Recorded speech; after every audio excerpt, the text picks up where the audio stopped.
Hola amigos, hola amigas, welcome, bienvenido, croeso, salam, welcome to the channel y'all, Cheshniak Shimash, good day y'all. Today we have got a Corgi Vanguard's incredible model.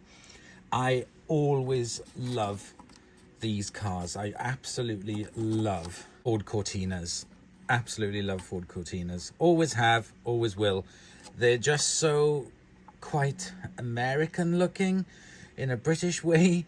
I mean, they're huge. Look at the size of them. Massive, massive bonnets on them. This model I have here is the Corgi Vanguards. And I love the Corgi Vanguard models. They are fantastic. Let's take this beauty out of the box. Look at that. So we have the card that comes with it. So this is the Ford Cortina Mk4 2.0L Ghia in signal orange. There's a little bit of information there.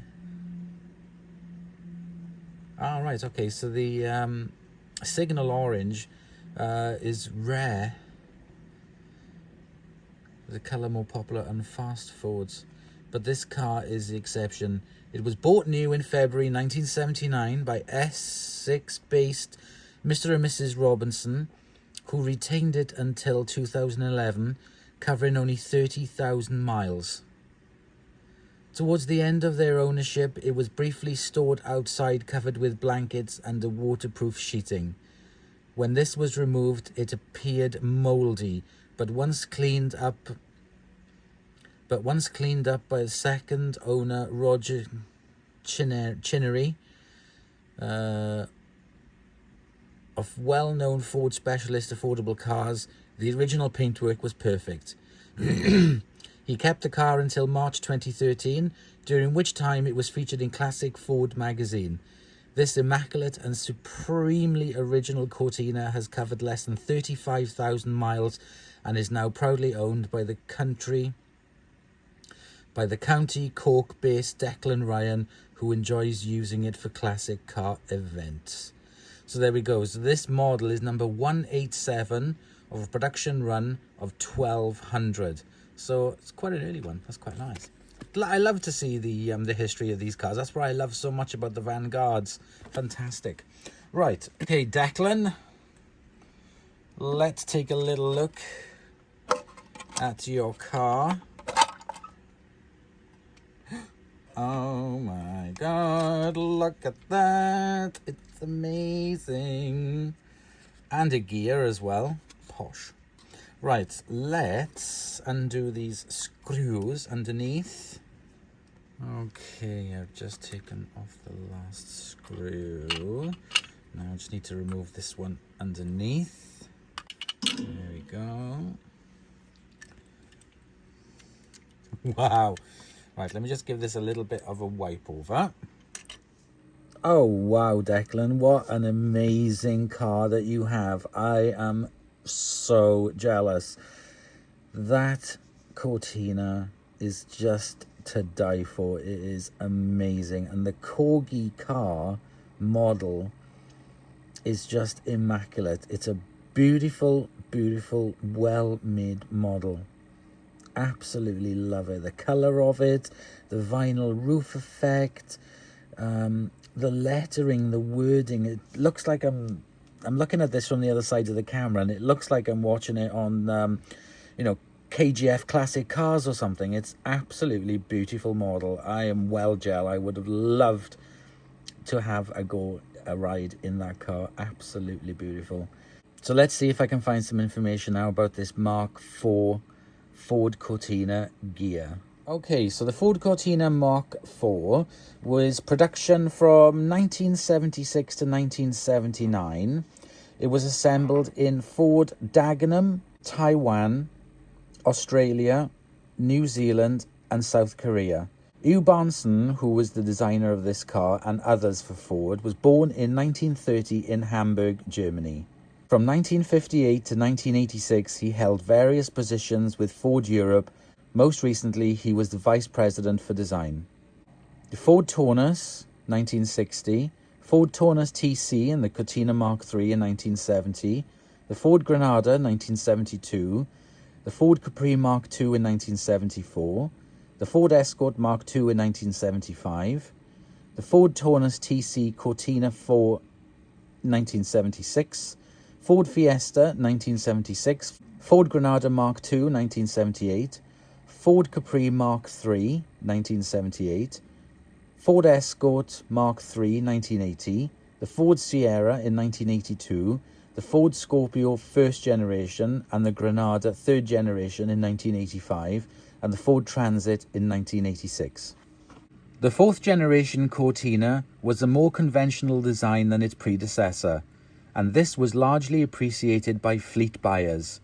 Generally, it was a rebody of the Mark III with little mechanical change as an integration of Ford's model range, and as a result the Cortina and Taunus now differed only in badging.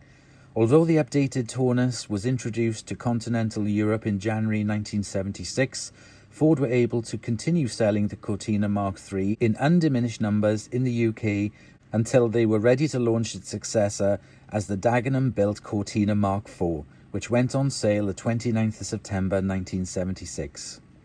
Many parts were carried over, most notably the running gear.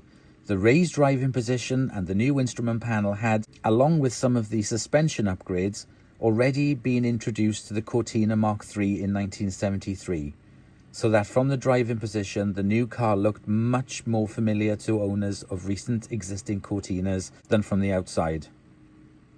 Cinema audiences saw the new Cortina or Taunus chasing James Bond in his Lotus Esprit in the 1977 film The Spy Who Loved Me. The most obvious change was the new squarer body in line with contemporary folded paper fashion of that time, which nevertheless retained a very subtle Coke bottle belt line as a reference to the Mark III, which achieved the marketing department objective of larger windows, given a better view out and a brighter feel to the cabin, but at the expense of body weight, which was increased, albeit only marginally, by about £30. Ford claimed an overall increase in window area of some 15%, with 40% better visibility through the wider, deeper back window. Regardless of how these figures were computed, substantial weight-saving gains must have been made through reduced steel usage in the design, given the unavoidable extra weight of glass.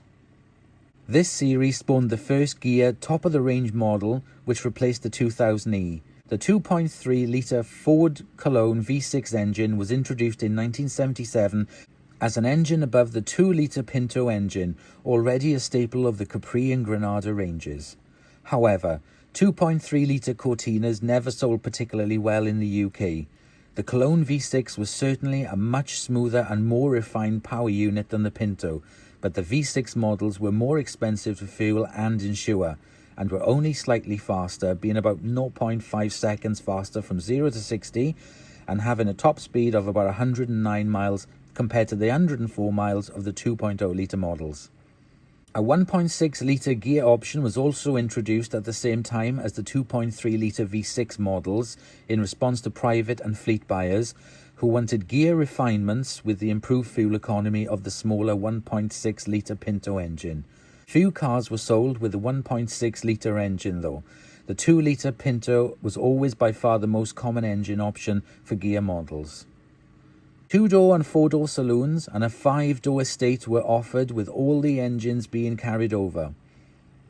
2-door and 4-door saloons and a 5-door estate were offered, with all other engines being carried over. At launch though, only 1.3-litre engine cars could be ordered in the UK with the 2-door body, and then only with the standard L equipment packages. In practice, relatively few 2-door Mark IV Cortinas were sold in some markets.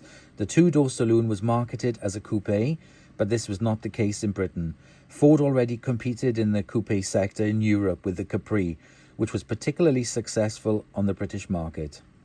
The choice of L, GL, S for sport and Ghia trims was available, again not universal to all engines and body styles. Row-style wheels were fitted as standard to all Mk4s, GL, S and Ghia models, with alloy wheels available as an extra cost option. The dashboard was carried over intact from the last of the Mk3 Cortinas, while the estate used the rear body pressings of the previous 1970 release Taunus. Despite its status as Britain's best-selling car throughout its production run, the Mk4 is now the rarest Cortina, with poor rust-proofing and the model's popularity with banger racers cited as being the main reasons for its demise. Particularly scarce are the 2 and 2.3S models, which were discontinued when the Mk5 was introduced in August 1979. A considerable number were exported to New Zealand under the Free Trade Agreement, where they were sold alongside locally assembled models similar to those available in the UK. In South Africa, the Mk4 was built with the Kent 1.6 litre and 3 litre Essex V6, beginning in mid-1978. The Cologne-built 2 litre Pinto 4 also became available in place of the old Essex V4. They were sold as L, GL and Ghia V6 with 4-door saloon or estate bodywork. As of December 2019, 3,826 Cortinas are still registered on the road, and a further 3,480 currently sown. With the supply of good European-built examples dwindling, enthusiasts have increasingly imported South African and New Zealand-built Cortinas into the UK. The warm, dry climate of these countries means that fewer cars have succumbed to corrosion, and they have added benefit of being right-hand drive. So there we go, guys. Just a little bit of information there about the Mk4 Ford Cortina.